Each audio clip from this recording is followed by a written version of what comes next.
So here is use number 12 for the 3M Cubitron Stick-It sanding discs. I'm going to use those discs to flatten this plane sole. This is a garage sale find, $5. It's a Bailey, and it is in rough shape. Got lots of rust. So let's see how this stuff does. This is 120 grit, so I'm starting off pretty fine.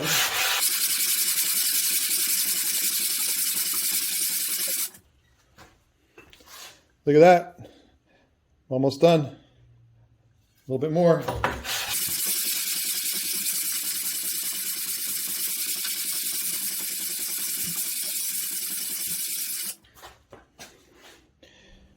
Almost there. Got a little bit of work on the outside.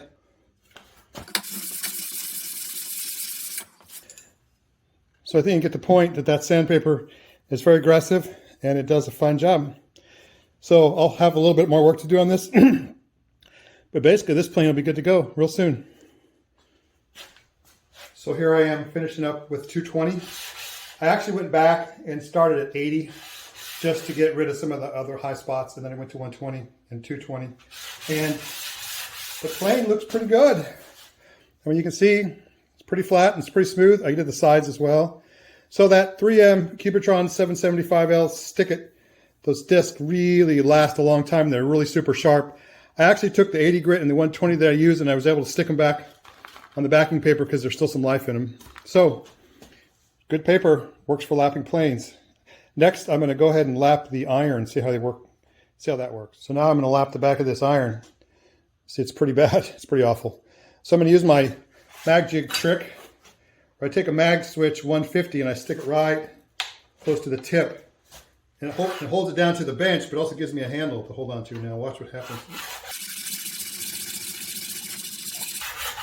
This is the paper that I used to lap the sole, so it still has a little bit of life in it.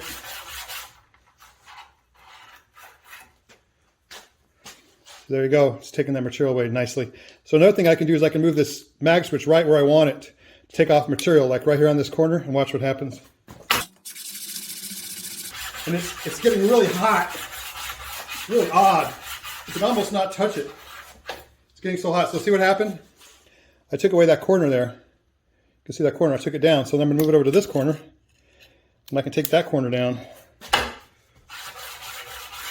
The paper is probably getting dull now, but I was able to lap that whole plane. It was pretty wonky, and get it flat on the bottom and all three sides, and get this iron ready for sharpening. Look at that. I got most of that flat. I do got to work on the other end now, but see, this lapping film is super sharp. It does a great job lapping plane irons and plane blades. So here's the back of the plane ready for lapping. Mag jig sure came in handy. That is some hard work. Took about 30 minutes to do the plane and the iron, but it was worth it.